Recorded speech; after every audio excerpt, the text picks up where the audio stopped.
Oh, mais qu'est-ce que j'ai donc bien pu rater, s'exclama une voix féminine derrière lui. José Daniel se retourna.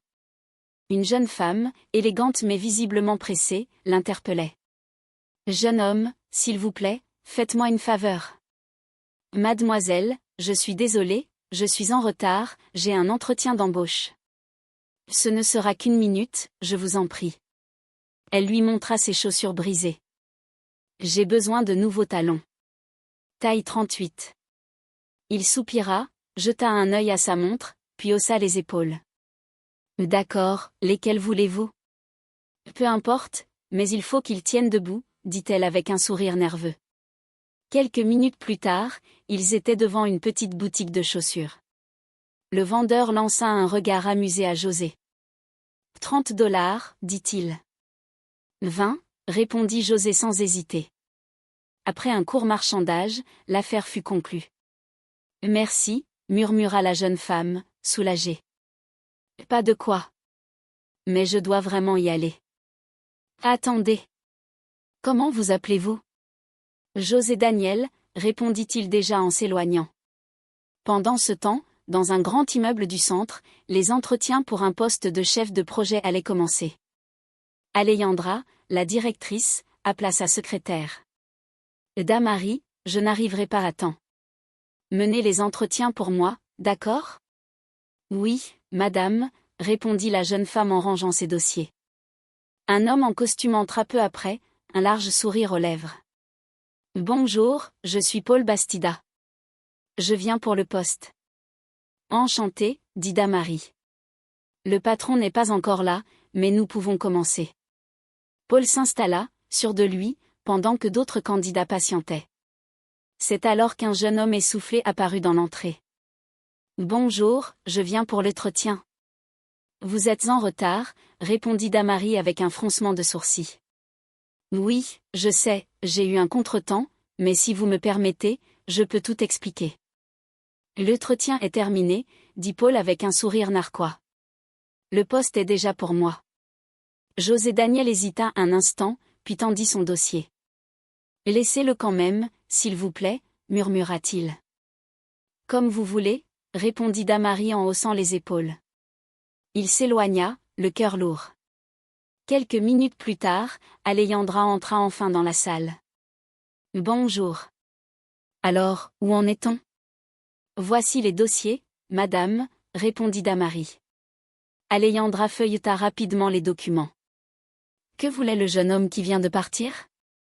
Il postulait aussi pour le poste, mais il est arrivé trop tard. Donnez-moi son dossier. Elle lut silencieusement quelques lignes, fronça les sourcils. Damari, trouvez son numéro et rappelez-le. Je veux le voir. Mais madame, le poste est déjà pris. Trouvez-lui autre chose, ordonna-t-elle d'un ton ferme. Le lendemain matin, José Daniel reçut un appel inattendu. Bonjour, monsieur José? Ici Damari, de l'entreprise Alejandra et compagnie. Nous avons trouvé un poste pour vous. Pouvez-vous venir cet après-midi?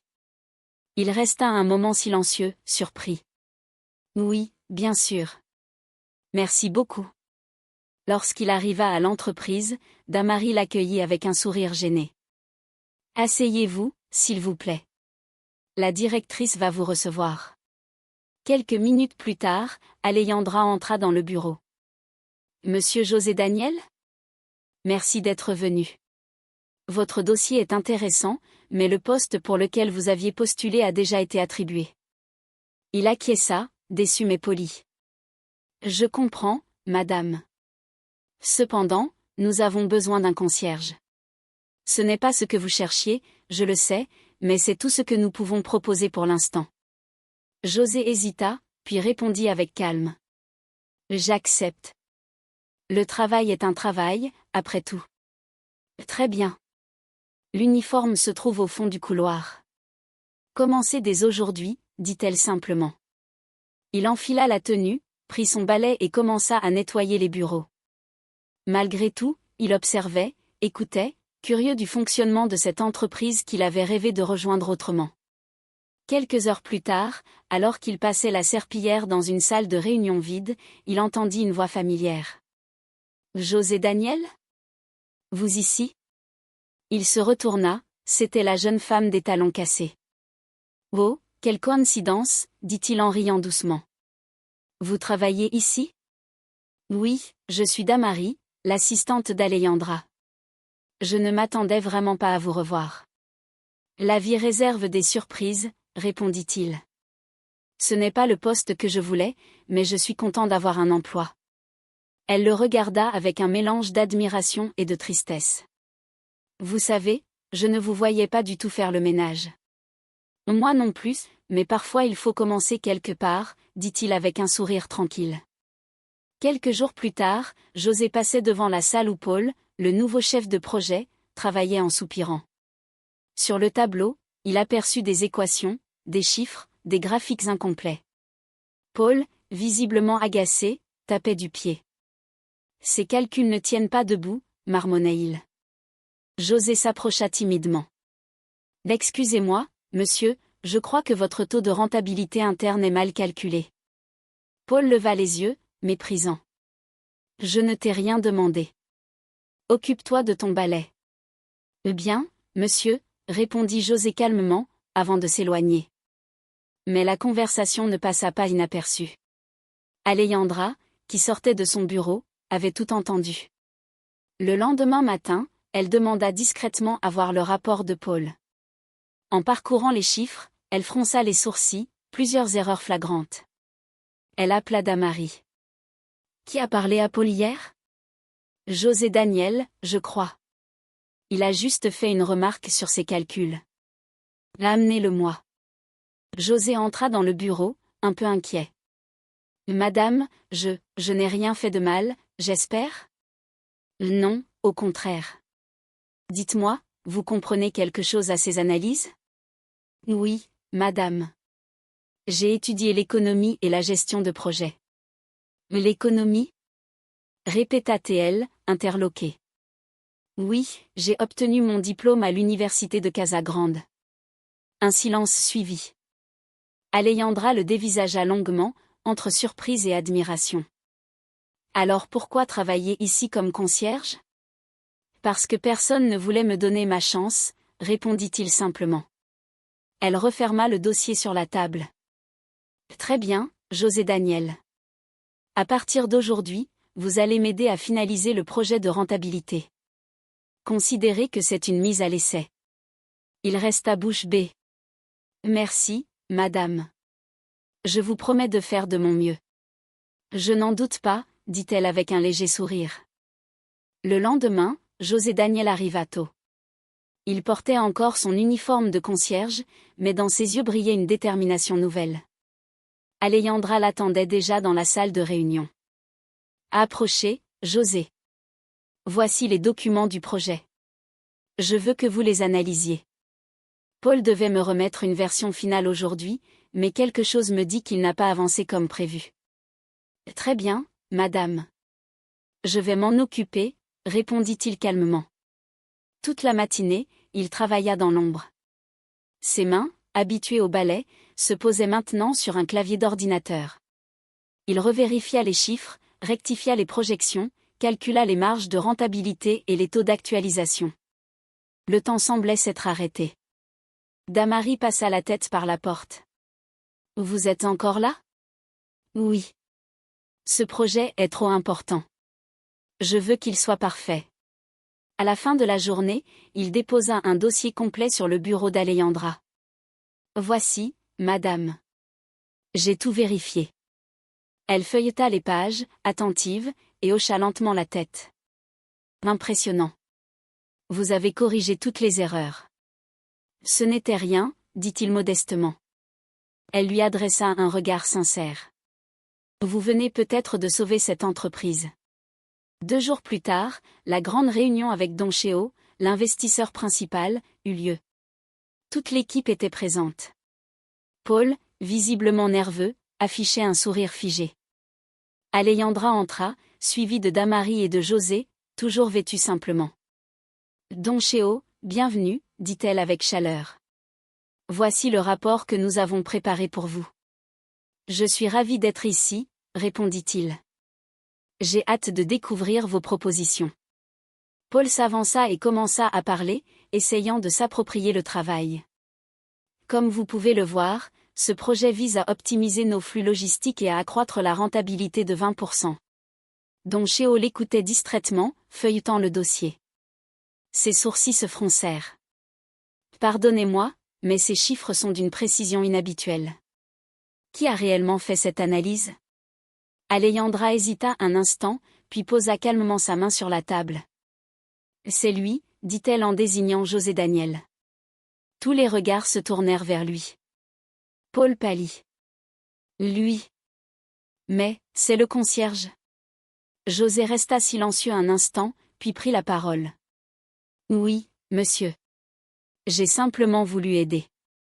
J'ai utilisé différents scénarios de simulation, notamment des taux de rentabilité interne entre 10 et 15%, et une évaluation de sensibilité basée sur la variation des coûts d'importation.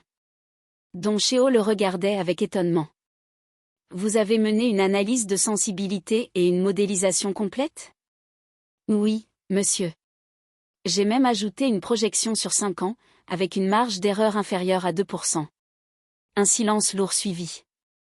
Puis Don Chéo éclata de rire. Extraordinaire. Vous avez ici un véritable économiste sous vos yeux, Madame Alejandra. Ce jeune homme vaut de l'or. Alejandra sourit, visiblement fière. C'est ce que je commençais à penser. Paul, humilié, tenta de se justifier. Madame, je peux expliquer. Il n'y a rien à expliquer, coupa Alejandra d'une voix ferme. Vous avez été démasqué. Vous êtes relevé de vos fonctions, à effet immédiat. Paul baissa les yeux, ramassa ses affaires et quitta la salle sans un mot. Quand la réunion prit fin, Don Chéo serra la main de José Daniel. Vous avez du talent, jeune homme. Je veux que vous pilotiez personnellement ce projet. Ce serait un honneur, monsieur, répondit-il avec émotion. Une fois seul, Alejandra le regarda longuement. Pourquoi ne m'avez-vous jamais dit que vous étiez économiste? Vous ne me l'avez jamais demandé, répondit-il avec douceur. Elle esquissa un sourire. Vous savez quoi? À partir d'aujourd'hui, vous êtes officiellement le nouveau chef de projet. José resta un instant sans voix. Merci, madame. Je vous promets de ne jamais vous décevoir. J'en suis certaine, dit-elle. Et, n'oubliez pas, vous me devez toujours un café. Il sourit. Cette fois, c'est moi qui invite. Quelques semaines plus tard, José Daniel s'installa dans son nouveau bureau. Sur la porte, une plaque brillante portait son nom. José Daniel, chef de projet. Damari entra avec 2 cafés à la main. Félicitations, José. Vous l'avez mérité. Merci, Damari. Vous savez, la vie a parfois un drôle de sens de l'humour. Il leva sa tasse. À la chance, au travail, et au talon cassé. Elle éclata de rire, et pour la première fois depuis longtemps, José se sentit à sa place. Les mois passèrent. Sous la direction de José Daniel, l'entreprise connut une progression remarquable.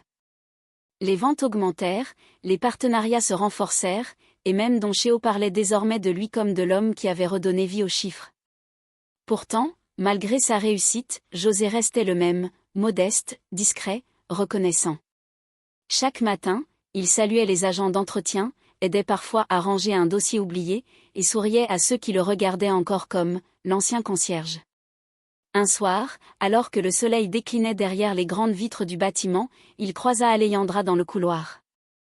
Elle portait ce même air déterminé qu'au premier jour, mais un éclat différent brillait dans son regard. « Vous avez bien travaillé, José, dit-elle doucement. Vous savez, parfois la vie met les gens à l'épreuve pour tester leur patience. Oui, répondit-il. Et parfois, elle leur offre une seconde chance quand ils ne s'y attendent plus. Ils restèrent un instant silencieux, observant la ville s'illuminer. Alors, ce café qu'on devait prendre? Lança-t-il avec un léger sourire. Alejandra rit. D'accord. Cette fois, je paye. Vous avez déjà assez fait. Ils descendirent ensemble, simplement, comme 2 collègues unis par un destin inattendu. Ce soir-là, José pensa à tout ce chemin parcouru, la précipitation du matin de l'entretien, la jeune femme aux talons brisés, les doutes, les refus, la serpillière et les chiffres. Il comprit que parfois, le succès n'arrive pas à ceux qui le réclament, mais à ceux qui, silencieusement, continuent à croire en eux. Il leva son regard vers les lumières de la ville et murmura. Finalement, ce n'était pas la chance. C'était juste le bon moment, et un peu de foi.